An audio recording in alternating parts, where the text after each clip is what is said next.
Hi friends, welcome to my channel. మనీషాని చెక్ చేయడానికి డాక్టర్ బెడ్పై పడుకోమంటుండగా నేను ప్రెగ్నెంట్ని కాదు అని మనీషా అనేస్తుంది. నాకు తెలుసు, మళ్ళీ ఒకసారి కన్ఫర్మ్ చేసుకోవడానికే చెక్ చేస్తున్నాను అని డాక్టర్ అంటుండగా నేను ప్రెగ్నెంట్ అని చెప్పాలి అని మనీషా బెదిరిస్తూ ఉంటుంది. ఇక డాక్టర్ ఎందుకలా, నేను అబద్ధం చెప్పలేను అని అంటూ ఉంటుంది. డాక్టర్, నీకు పెళ్ళైందా అని డాక్టర్ అడుగుతుండగా కాలేదు అని మనీషా అంటుంటుంది. మరి ఎందుకు ఇలా చేస్తున్నావు అని అడుగుతూ ఉంటుంది. డాక్టర్, అవన్నీ నీకు అనవసరం, నేను ప్రెగ్నెంట్ అని చెప్పాలి అని మనీషా బెదిరిస్తుండగా నేను అబద్ధాలు చెప్పను అని డాక్టర్ అనేస్తుంది. దాంతో పక్కనున్న సిజర్ని తీసుకొని మనీషా డాక్టర్ గొంతులో కూర్చున్నట్టు బెదిరిస్తూ, నాకు ఎదురు తిరిగితే చావడం ఖాయం, నువ్వు చావాలి అనుకుంటే నేను ప్రెగ్నెంట్ కాదన్న విషయం బయటికి చెప్పాయి, నీ ఫ్యామిలీతో కలిసి నువ్వు బ్రతకాలి అనుకుంటే మాత్రం నేను నీ ఫ్యామిలీని టార్గెట్ చేయకుండా ఉండాలి అన్నా కూడా నువ్వు నేను ప్రెగ్నెంట్ అని చెప్పాలి. అంతేకాదు, నీకు డబ్బులు కూడా ఇస్తాను, నీ అకౌంట్ నెంబర్ చెప్పు, నేను సెండ్ చేస్తాను అని మనీషా అనగానే అలాగే అని తల ఊపుతుంది డాక్టర్. ఇక బయట వెయిట్ చేస్తున్న మిత్ర లక్ష్మితో, థ్యాంక్ యూ లక్ష్మి, నీ పొజిషన్లో ఎవరున్నా ఈ పాటికే గొడవ చేసేవారు, అంతేకాదు ఫ్యామిలీలో అందరూ కూడా నాకు సపోర్ట్ చేస్తున్నారు అని మిత్ర అంటుండగా, లక్ష్మి, మీరు తప్పు చేయలేదని, మీరు రీగ్రెట్ ఫీల్ అవ్వాల్సిన అవసరం లేదని నేను నమ్మాను కాబట్టి ఇలా చేస్తున్నానండి, నిజం మీ ముందు ఖచ్చితంగా బయటపెట్టి తీరుతాను అని అంటుంటుంది లక్ష్మి. అప్పుడే మనీషా రిపోర్ట్స్తో అక్కడికి వచ్చి, హెల్తీగా ఉన్నానంట, బేబీ కూడా హెల్తీగానే ఉందంట, రిపోర్ట్స్ ఇచ్చింది, ఫార్మసీలో కొన్ని ట్యాబ్లెట్స్ తీసుకోమంది అని అనగానే, పద వెళ్దాం ట్యాబ్లెట్స్ తీసుకుందాం అని మిత్ర అంటుంటాడు. ఇక లక్ష్మి మనీషా మాటలకి, మనీషా డాక్టర్ని బెదిరించిందని అర్థం చేసుకొని, మీరు వెళ్ళి ఫార్మసీలో ట్యాబ్లెట్స్ తీసుకోండి, నేను ఇప్పుడే ఒకసారి డాక్టర్ని కలిసొస్తాను అని అంటూ మనీషా మాటలు వినకుండా డాక్టర్ క్యాబిన్లోకి వెళ్ళి క్యాబిన్ ఓపెన్ చేసి డాక్టర్ని కోపంగా చూస్తూ ఉండగా, ఏంటి మళ్ళీ ఎందుకు వచ్చారు అని భయంగానే అడుగుతుంది ఆ డాక్టర్. మీరు అందరికీ న్యాయం చేసే వృత్తిలో ఉన్నారు, డాక్టర్ అబద్ధం చెప్పొచ్చా అసలు, అటువంటి మీరు అబద్ధం చెప్పారు, మీరు భయపడ్డారో డబ్బుకి లొంగారో నాకు తెలీదు, కానీ మీరు తప్పు చేశారు అని అంటూ లక్ష్మి కోపంగా బయటికి వచ్చేస్తుంది. ఇక అప్పుడే మిత్ర మనీషా కూడా ఎదురుపడంగా కలిసి వెళ్తుండగా ఒక చిన్న అబ్బాయి, అమ్మ నాకు స్టమక్ పెయిన్ ట్యాబ్లెట్స్ ఇప్పియవా, రేపు నేను మిస్కి అవి చూపించి స్టమక్ పెయిన్ వచ్చిందని చెప్పి అబద్ధం ఆడేస్తాను అని అంటూ ఉండగా లక్ష్మి ఆ అబ్బాయి దగ్గరికి వెళ్ళి, అలా అబద్ధాలు చెప్పొద్దు నాన్న, అబద్ధాలు చెప్తే ఆ దేవుడు నీకు ఖచ్చితంగా ఆ పెయిన్ అంటే ఎలా ఉంటుందో చూపిస్తాడు అని అంటూ మనీషా వైపు చూస్తూ మనీషాకి ఆ మాటలు తగిలేలా చెప్తూ ఉంటుంది లక్ష్మి. మరోవైపు ఇంట్లో జయదేవ్ నందన్, రాజేశ్వరి దేవి పిల్లలతో బిల్డింగ్ బ్లాక్స్ ఆడిస్తూ ఉంటారు. ఇక వాళ్ళు ఎంత ట్రై చేసినా అది సక్సెస్ అవ్వకపోవడంతో మీరే డిస్టర్బెన్స్ క్రియేట్ చేస్తున్నారు, అందుకే మాకు కాన్సన్ట్రేషన్ కుదరట్లేదు అని పిల్లలు అంటూ ఉండగా, ఇక డిస్టర్బెన్స్గా ఉన్నప్పుడే కాన్సన్ట్రేషన్గా వర్క్ చేసిన వాడే విజేత అవుతాడు అని అంటూ ఉంటారు ఆ పెద్దవాళ్ళిద్దరు. ఇక అప్పుడే లక్ష్మి, మిత్ర, ఆ మనీషా అక్కడికి వస్తారు. మనీషా పైకి వెళ్ళిపోగా ఇక పిల్లలిద్దరూ మిత్రాన్ని పట్టుకొని ఆడమని అంటుండగా డల్గా పైకి వెళ్ళిపోతాడు మిత్ర.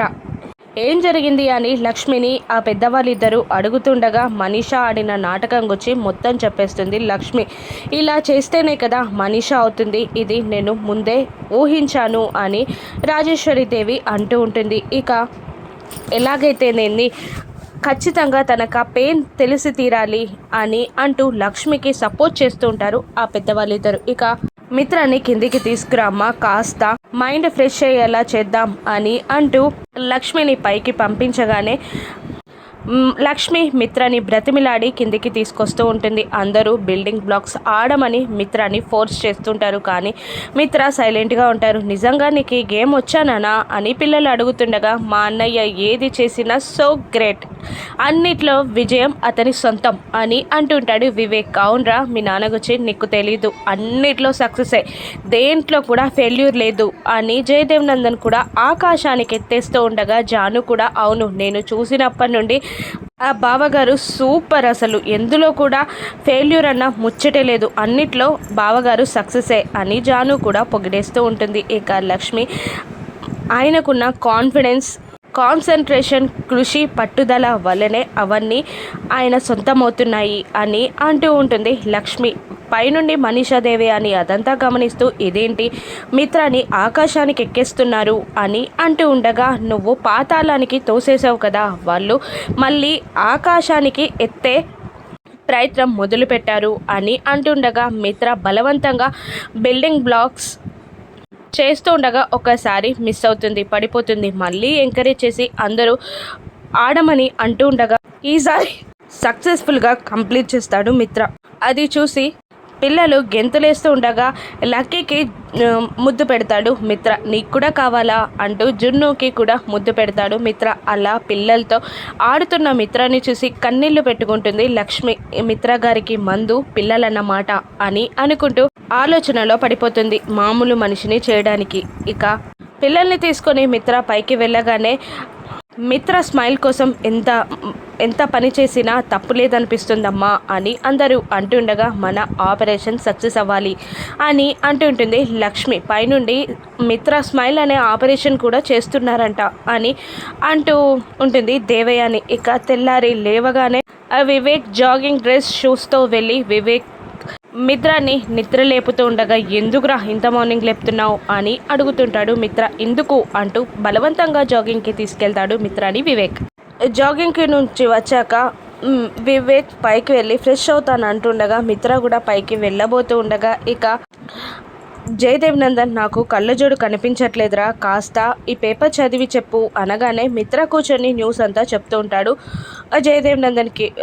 వంటింట్లో నుండి జాను లక్ష్మి అదంతా చూసి సంబరపడిపోతూ ఉంటారు. కాఫీ అందిస్తుంది లక్ష్మి. ఇక రాజేశ్వరి దేవి కూడా సాయంత్రం నాకు ఒక కాఫీ ఇవ్వాలా అని లక్ష్మి మిత్రాని అడుగుతుండగా, ఫ్రెష్ అయి వస్తాను అని అంటూ మిత్ర పైకి వెళ్తాడు. పిల్లలు ఎదురుగా అమ్మ ఎక్కడ, నాకు జడేయాలి, నా యూనిఫామ్ ఐరన్ చేయాలి అని లక్కీ జున్ను అడుగుతుండగా, నేను చేస్తాను అని అంటుంది మిత్ర. ఇక లక్ష్మి అక్కడికి వచ్చి, నేను పిల్లల్ని రెడీ చేస్తాను, మీరు ఆఫీస్కి వెళ్ళడానికి రెడీ అవ్వండి అంటుండగా, నేను వెళ్ళలేను అని మిత్ర అంటూ, నేను ఎవరిని ఫేస్ చేయలేను అని అంటూ ఉండగా, మీరు అన్నీ ఫేస్ చేయగలరు, మీరు అన్నిట్లో సక్సెస్ అవ్వగలరు, వెళ్ళండి అని అంటూ ఉండగా, అవును మిత్ర, నువ్వు ఖచ్చితంగా కాన్ఫిడెంట్గా ఉండాలి, నువ్వు వెళ్ళి రెడీ అవు, నేను వస్తాను అని అంటుంది మనీష. నువ్వెందుకు అని లక్ష్మి అడుగుతుండగా, ఇంట్లో ఉండి ఏం చేయను, అక్కడైతే మిత్ర కూడా పక్కనే ఉంటాడు అని అంటూ మనీష మాట్లాడుతుండగా మిత్ర అక్కడి నుండి వెళ్ళిపోతాడు. ఇక